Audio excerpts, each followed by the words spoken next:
Fala aí, meus queridos e minhas queridas, tudo bem com vocês? Olha só, estamos aqui em Los Angeles, eu e Alexandre Almeida acabamos de sair da sessão de Thunderbolts. Olha aí, ó aqui, a credencial, onde a gente entrevistou Florence Pugh, David Harbour, Jake Schreier, a Joanna Callow, que revelou pra gente a data de estreia exata de The Bear, da quarta temporada, vai ser no dia 15 de junho, veja a matéria que tá lá no Omelete também. Mas o que acontece é que a gente assistiu a Thunderbolts aqui na pré-estreia na América do Norte, na Premiere não tinha passado em lugar nenhum, e a gente assistiu aqui pela primeira vez, e cara, que boa surpresa, vou falar assim pra vocês, porque foi curioso o filme. Eu achei uma surpresa grata, assim, porque a gente já vinha especulando, né, sobre como esse filme podia chegar e tal, e eu acho que ele me surpreendeu. Por mais que acho que os trailers entregam muita coisa, né? Sim. Mas eu acho que a história geral, assim, me agradou muito. Assim, me agradou bastante. E eu acho que, assim, uma coisa pra vocês entenderem também, qual é a sinopse, né, da parada. Acho que tem... Desculpa, gente, que eu tô tossindo pra cacete. Inclusive, no meio do filme... No meio do filme eu não parava de tossir. O que é o filme, né? Tipo, a protagonista é a Yelena Belova, que é vivida pela Florence Pugh. Isso. Ela está numa missão, em várias missões, na verdade. O trabalho dela é praticamente fazer missões undercover, né? Do tipo, meio missões secretas pra Valentina, que é a mandante dela. Então, sei lá, matar um cara, etc, etc. Pra você que não viu o Falcão, pra você que não viu o Gavião Arqueiro ou Falcão Soldado Invernal e até na cena pós-crédito. E a Viúva Negra também. E aí você acompanha ela se sente meio sem propósito, meio vazia, assim, na vida dela, né? E aí ela pede uma última missão pra Valentina, pra que depois ela comece a fazer coisas que são mais públicas e que ela se sinta mais realizada. Só que a Valentina manda ela pra uma missão onde ela vai morrer, porque ela juntou outros 4? São 4, Outros que aí é a Yelena, o agente americano, a Ghost, a treinadora, são 4. Isso, são 4. E aí o Bob tá lá, que eles acabam achando o Bob. E eles acabam descobrindo o Bob, que na verdade é um teste feito pra virar uma grande arma secreta ali do grupo da Valentina. E a partir daí, a gente vê as coisas se desenrolarem. Então, não é muito diferente de filmes que tem uma premissa como, sei lá, o Esquadrão Suicida da vida, ou tudo mais. Mas aí, Ale, eu quero perguntar pra você o seguinte, acho que primeiro, assim, muita gente falando da Marvel, que precisa salvar, que precisa ser um filme diferente, do desgaste. Como que você vê o filme em relação a ele ser diferente ou não? Eu acho que ele não é diferente, assim. Eu acho que a grande questão dele é como você azeita bem a história, entendeu? Como é que você faz direito. Eu acho que não é só você fazer diferente e isso vai salvar. Eu acho que é você fazer bem, sabe, com um roteiro legal, com personagens bons e que a gente se importe, no final das contas, com a história. Que eu acho que a grande pergunta sobre Thunderbolts é pra que a gente vai se importar com esses personagens.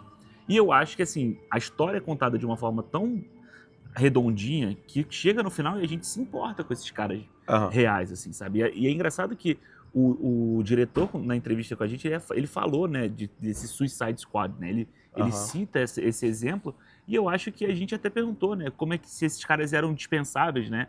E aí todos eles falaram, todo mundo acha isso, mas a gente vai provar que eles não são e eu acho que eles conseguem a partir dessa história aí. Eu acho que tem uma questão interessante aqui, é que o filme, pra mim, uma das coisas que mais funciona no filme é realmente como ele consegue abraçar a ideia, né, uma narrativa que tem uma temática.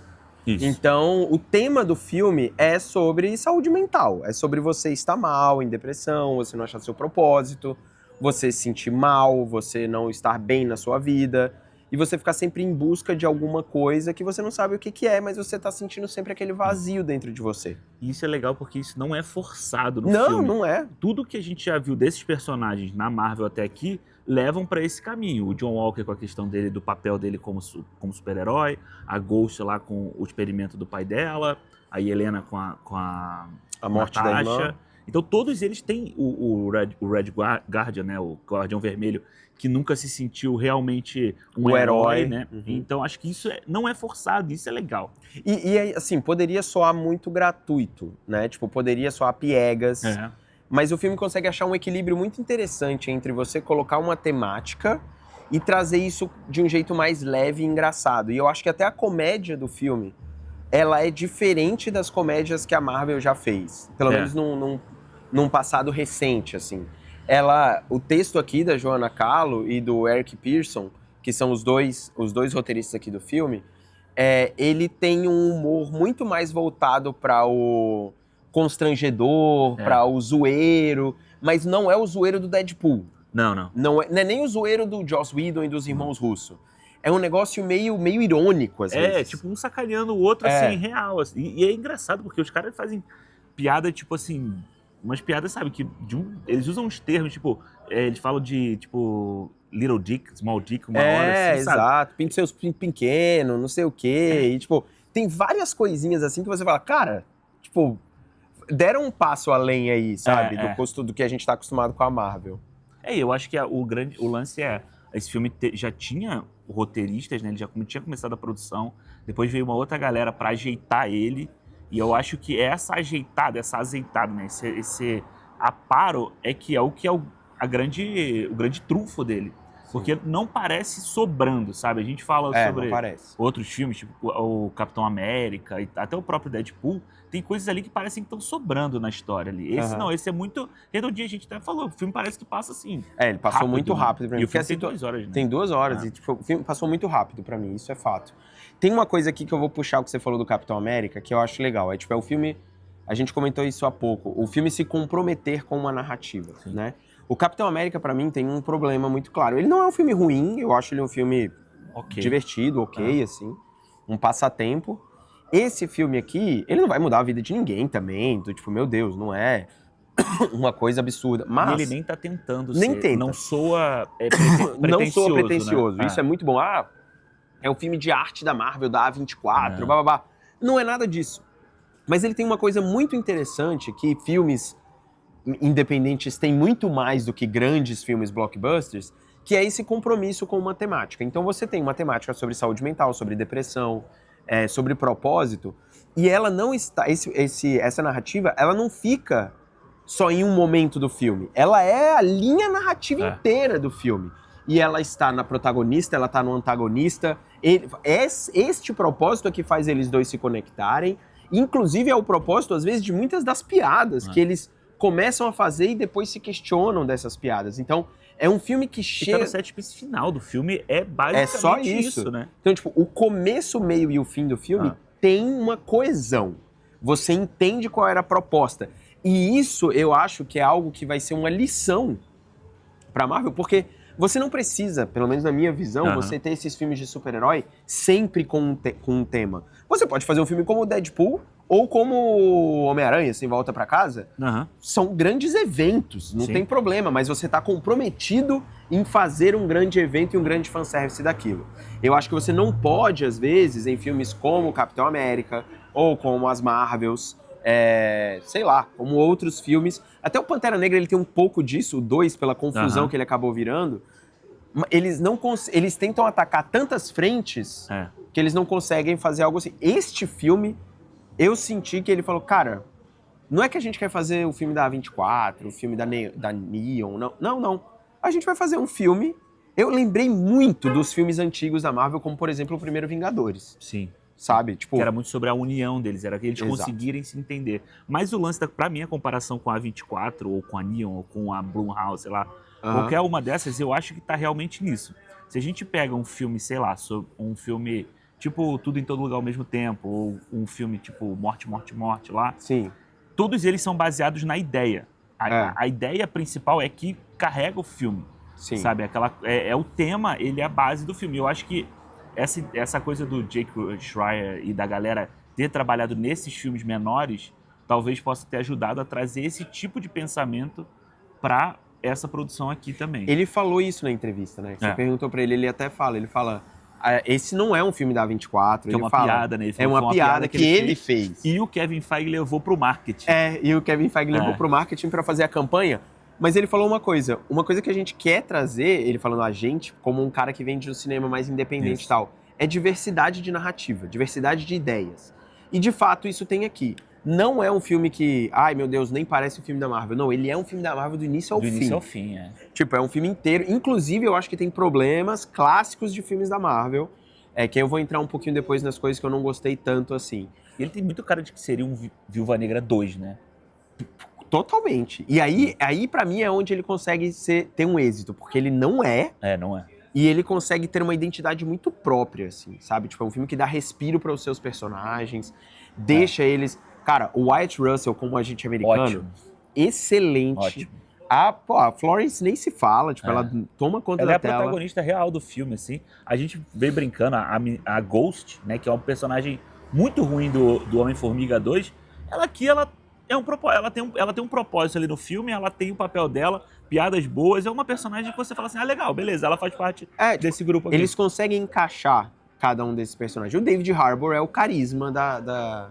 Eu vou te falar, eu gostei dele muito mais nesse filme do que no outro, no Viúva Negra. Mas é porque isso, a piada dele no Viúva Negra, ela se perde na ideia, porque ele tem que falar de família, e aí ele tá sentado na mesa e ele tem que fazer aquela palhaçada e não casa muito com o que elas estão querendo falar naquela cena também. Aqui não, aqui, pô, eu sou o Guardião Vermelho e, pô, o Winter Soldier, né, ele fala lá, o Soldado Invernal, ele é um exemplo. Então tudo tem, a piada tem toda uma amarra com a ideia principal. E funciona até com o drama dele com ela, né, dele ser o pai dela e tal.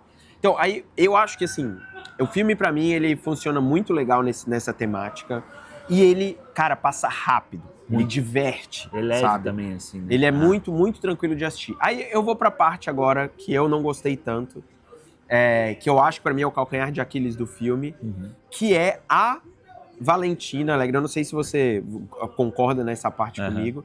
Eu não gostei da Valentina aqui, não por causa da Julie Louis-Dreyfus ou por causa do estilo do personagem. É o antagonista clássico que vai maquinar as coisas por trás e vai criar o seu E ela já vem fazendo vilão. isso na história. E ela já vinha fazendo isso na história. Só que a forma como ela é colocada, os diálogos dela, a maioria deles são absurdamente expositivos.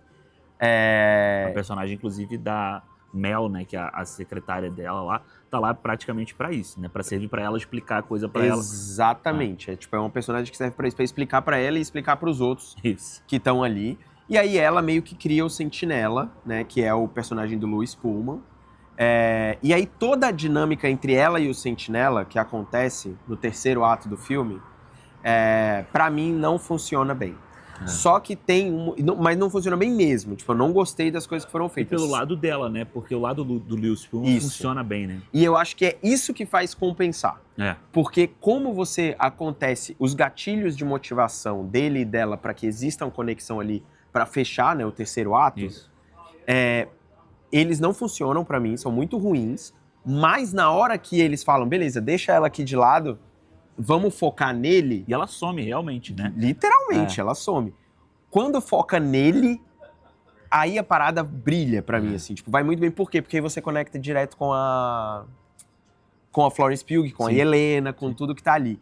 Então, cara, eu achei, assim, eu não gostei disso. Eu não acho que não funciona muito bem. O começo dela na política também não acho que funciona legal. E eu acho que é um problema de personagem, porque a gente tá falando tão bem dos outros, né? E como eles evoluíram nesse filme aqui. O problema do personagem dela é que ela é sempre a mesma coisa. Ela aparece na cena do Viúva Negra, é uma personagem. Ela aparece no final do Falcão e Soldado Invernal, é a mesma coisa. No Pantera Negra 2 que ela aparece, é a mesma coisa, sabe? Então, não tem uma mudança, uma evolução da personagem pro que ela quer ser nesse filme aqui, sabe? A pessoa que vai bater de frente com o governo, ou que vai criar uma ameaça ali, ou um super-herói novo e tal. Não tem essa mudança. Ela sempre parece a personagem que vai entrar pra fazer uma gracinha, sabe? Um debochezinho e tal. Sabe o que ela me lembrou? Os primeiros filmes da Marvel, primeira, segunda fase e tal, não sei o quê, que tem aqueles vilão bucha, que você, tipo assim... Ou que tá em vários, tipo... O Obadiah Stane, ou o cara... O Justin Hammer lá. tá lá, entendeu? Tá lá, beleza, você vai lembrar que ele tem bons momentos e tal, não sei o quê. Mas o filme, isso pra mim é a clássica fórmula do MCU. Ele tem vilões pra serem bucha de canhão. Sim. Tá lá, porque o que importa, meu amigo, é o herói. No fim das contas, o expendable, né? O desnecessário são esses Sempre caras. É o vilão. Sempre é o vilão. É muito raro que um vilão vire, tipo, algo exponencial, só se ele for um anti-herói. Que é o caso do Loki. É o Soldado Invernal, o Killmonger. Tipo, é muito raro. Pior, coitado do Killmonger, porque morreu também no outro. Mas, tipo... Mas deram um jeito dele voltar. É verdade. Tinha que estar um jeito dele aparecer. Eu gostei disso no filme, sabe? Eu acho que isso me lembrou outros, mas não é, cara. Eu vou dizer assim... Thiago, nossa, você tá falando que tá lembrando de novo os filmes da Marvel. Não é que me lembrou os filmes da Marvel antigo no quesito nostalgia. Não. É mais porque não tem nada de referência, mano. Não tem nada de referência. Foi mais no quesito ritmo, narrativa, de ser um filme mais leve, de ser um filme legal. E um filme com carisma. Não, demais, assim. Pra mim pra mim é o principal dele. É ter carisma, sabe? E é muito louco você pensar que o filme do Thunderbolts tem carisma. A primeira coisa que eu falei pra Ale na hora que eu saí do cinema foi... Mano, eu sempre fiquei na minha cabeça assim, ali, pra que porra eles anunciaram esse filme do Thunderbolts, velho? Pra que o Kevin Feige tá insistindo nesse filme? Ele cancelou o filme do Armor Wars. Sei lá, cancelou. Não anunciou um monte de filme. Né? Mas esse ficou. Aí tem um motivo. Tem um motivo do filme em si, que eu acho que ele também juntou uma equipe e falou, cara, não quero deixar essa galera sair. O Jake Schreier e toda a galera que ele juntou, mas os atores. E aí, no final do filme, a gente também tem uma revelação. E eu acho que quando ele vê que deu certo, né, e o cara fala assim, beleza, aqui tem uma coisa pra gente seguir pro futuro, né? Eu não vou... Eu acho assim, a análise desse filme pra gente fazer, eu não acho que a gente precisa entrar pra falar do final do filme. Não. Porque o final do filme, ele é um grande fanservice, ele é tipo... E aí foi que me fez lembrar da Marvel mais antiga mesmo, porque eu olhei assim pra tela no final e falei, caraca, velho. Caraca, velho. Irado. Tô esperando ver o que vai acontecer. Só que isso, pra mim, é um adendo da narrativa. Né? É a cereja. Realmente, a história da cereja em cima do bolo é isso, entendeu? Mas o resto, você já aproveitou o filme inteiro. Pelo menos, cara, pra mim, eu aproveitei realmente o filme inteiro. Assim. Eu acho que foi um filme que me... Eu tava até falando pro Thiago, tipo, tem filme da Marvel que você vê assim, beleza, é legal. Mas ele, né, você empurra com a barriga, assim. Caralho, esse filme não, mano. Esse filme aqui eu assisti e passou legal, me importei com todo mundo. E eu acho que realmente é um grande acerto, assim. Eu acho que é um bom acerto. Eu gostei também. Achei um filme super legal. Vamos ver, espero que vocês gostem também. Deixa aí nos comentários, de 1 a 5, qual é a nota que você dá pro filme. Agora, se você fosse dar uma nota, qual que você dava, de 1 a 5? De 1 a 5, 4. 4? Eu daria 3,5 ou 4. Não sei. 3,5, 3, 4, 3,5, 3,75. Deixa a sua nota aí. Valeu.